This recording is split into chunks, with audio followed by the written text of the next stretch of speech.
자, 오늘은 좀 특별한 곳으로 시간 여행을 떠나볼까 하는데요. 바로 우크라이나 서부에 깊게 새겨진 합스부르크 제국의 흔적을 따라가 보려고 합니다. 혹시 서부 우크라이나 여행 가보신 분 계신가요? 가보면 정말 눈에 띄는 게 있거든요. 바로 이 오스트리아 헝가리 제국 시절에 지어진 아주 아름다운 건축물들이죠. 작은 비엔나라는 별명이 붙을 정도니까요. 오늘 이야기는 바로 여기서부터 시작해 볼게요. 그런데 말이죠. 이게 그냥 예쁜 건물이 전부가 아니에요. 이 150년이라는 오스트리아 시대가 어떻게 서부 우크라이나의 심장부를 만들었을까요? 이건 단순히 돌에 새겨진 역사를 넘어서는 제국과 정체성 그리고 변화에 대한 아주 깊은 이야기입니다. 그 시작이 무려 200여 년 전으로 거슬러 올라가거든요. 자, 그럼 한번 제대로 파고 들어가 보죠. 먼저 제국이 어떻게 확장되었는지부터 봐야겠죠. 18세기 후반 합세부르크 제국은 동쪽으로 눈을 돌리기 시작합니다. 영향력을 더 키우고 싶었던 거죠. 자, 타임라인을 보시면요. 1772년에 약해진 폴란드 리투아니아한테서 갈리치아를 얻고요. 딱 3년 뒤인 1775년에는 오스만 제국으로부터 부코비나 땅을 넘겨받습니다. 이렇게 전략적인 분할과 조약을 통해서 갈리치아와 부코비나라는 두 개의 새로운 영토가 제국의 품으로 들어오게 된 거죠. 근데 이 땅들이 뭐 엄청나게 비옥하거나 부유한 곳이었냐? 전혀요. 사실 주된 목적은 군사 전략적인 거였어요. 바로 러시아 제국을 견제하기 위해서였죠. 그래서 제국 내에서도 가장 경제적으로 낙후된 가난한 지역으로 꼽혔습니다.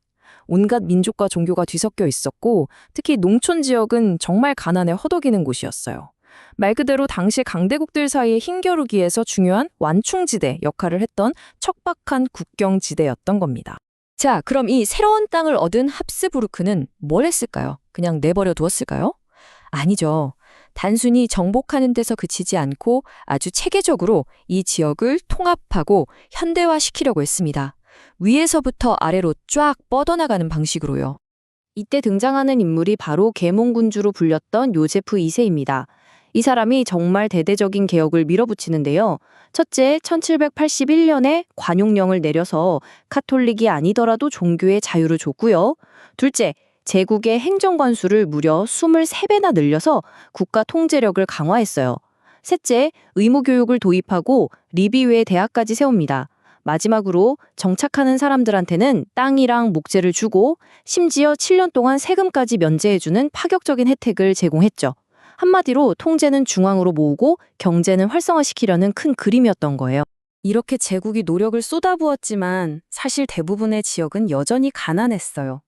그런데 정말 예상치 못했던 한 도시가 엄청난 호황을 누리게 됩니다. 그곳이 바로 브로디입니다. 국제적으로 잘 연결된 무역도시이자 동중부 유럽에서 유래를 찾아볼 수 없는 허브였다라는 말이 딱 맞아요. 이 도시는 자유무역 특허를 받았고 위치도 정말 기가 막혔거든요. 그래서 온갖 상품이 오가는 중요한 유통 경로가 됐는데 심지어 나폴레옹 전쟁 때는 프랑스산 비단을 몰래 들여오는 밀수 통로 역할까지 했다고 합니다. 대단하죠. 자, 이제 시간은 19세기로 넘어옵니다. 이때 두 가지 아주 중요한 혁신이 등장하는데요. 이게 이 지역에 진보를 가져다 주기도 했지만 동시에 엄청난 위기를 몰고 오기도 했습니다. 말 그대로 양날의 검이었던 셈이죠. 그 첫 번째가 바로 철도입니다. 이 표를 보시면 철도의 두 얼굴이 명확하게 보이죠. 한쪽에서는 리비우와 체르니우츠를 제국의 수도인 비엔나와 연결시켜줬어요. 그야말로 근대성과 더 넓은 세계의 분위기를 가져다 준 거죠. 웅장한 기차역들도 막 들어섰고요. 그런데 다른 한쪽을 보면요. 이 철도를 타고 값싼 공산품들이 물밀듯이 들어온 겁니다. 그러니 경쟁이 안 되는 지역의 수공업자들, 예를 들면 신발 만들던 장인 같은 사람들은 그대로 파산해버린 거죠. 결국 철도가 비엔나를 가깝게 만들었지만 동시에 누군가의 생계를 무너뜨린 셈입니다. 그리고 두 번째는 바로 석유입니다. 300만. 이게 무슨 숫자일까요? 세계 전환기, 그러니까 19세기 말에서 20세기 초에 갈리치아 땅에서 뿜어져 나온 원유가 연간 300만 톤이 넘었다는 겁니다. 어마어마하죠? 이 석유가 검은 황금이라고 불렸지만 여기에도 역설이 존재했습니다. 한쪽에서는 다비드 판토 같은 기업가들이 이걸로 막대한 부를 쌓았어요. 이 돈이 비엔나로 흘러들어가서 유명한 링슈트라세의 화려한 궁전들을 짓는 데 쓰였죠. 지역에도 새로운 상류 중산층이 생겨났고요. 하지만 다른 한쪽에서는요. 이건 그야말로 야만적 자본주의였습니다. 안전은 뒷전이었고 보리슬라우브 같은 석유 도시의 노동 환경은 정말 끔찍했죠. 개발이 이루어진 게 아니라 그냥 돈을 빨아들이기 위한 시추탄만 가득한 비참한 산업도시가 만들어진 겁니다. 부와 비참함이 공존했던 거죠. 자, 합스부르크 제국하면 빼놓을 수 없는 게 바로 다민족 국가라는 점이죠. 이 새로 편입된 동부 국경 지역은 그야말로 민족의 모자이크 그 자체였습니다. 특히 도시 지역에서 여러 민족들이 어떻게 어울려 살았는지 보면 정말 흥미로운데요. 대표적인 예가 바로 리비움입니다. 이 도시는 새 대주교의 도시라는 별명으로 불렸어요. 왜냐하면 로마 카톨릭, 그리스 카톨릭, 그리고 아르메니아 카톨릭 대주교가 한 도시에 모두 있었거든요. 이처럼 다양한 집단들이 제국이라는 새로운 현실 속에서 각자의 방식으로 공존하고 있었던 거죠. 그 중에서도 유대인 공동체의 이야기는 빼놓을 수 없는데요. 여기 루프트 맨션이라는 이디시어 단어가 보이죠? 공기의 사람들이라는 뜻인데 하루 벌어 하루 먹고 사는 정말 공기만 먹고 사는 것 같다고 할 정도로 가난했던 갈리치아의 유대인들을 묘사하는 말이었습니다. 이렇게 경제적으로는 정말 힘들었지만 이들은 제국하에서 새로운 시민권을 얻기도 했고요.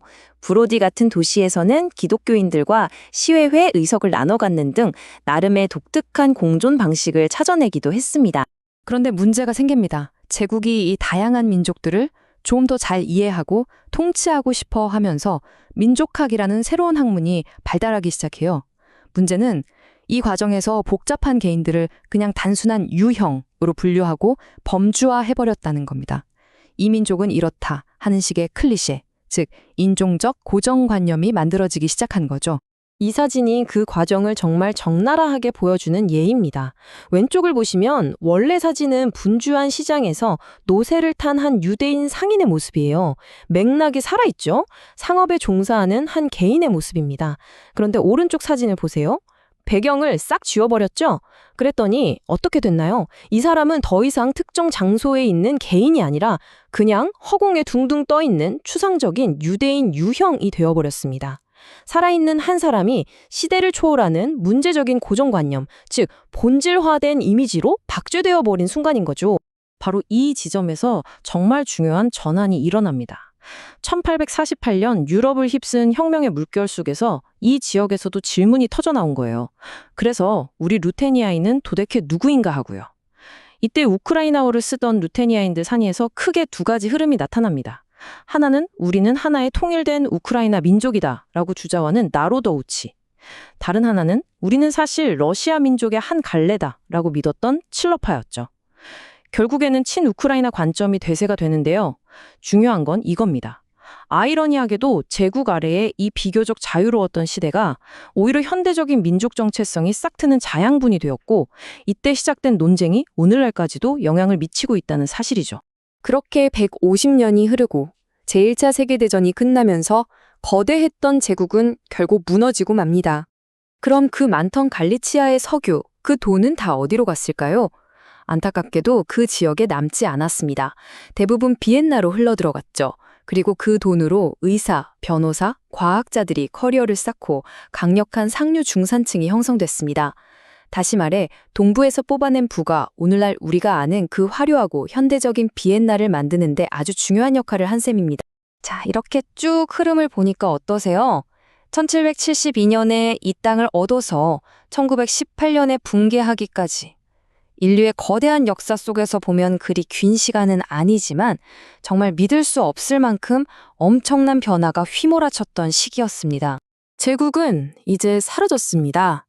하지만 그 영향은 서부 우크라이나의 건축물과 문화, 그리고 그곳 사람들의 복잡한 정체성 속에 아주 깊이 새겨져 있죠. 그래서 마지막으로 이런 질문을 던져보게 됩니다. 과연 무엇이 더 오래 남는 걸까요? 무언가를 건설했던 제국 그 자체일까요?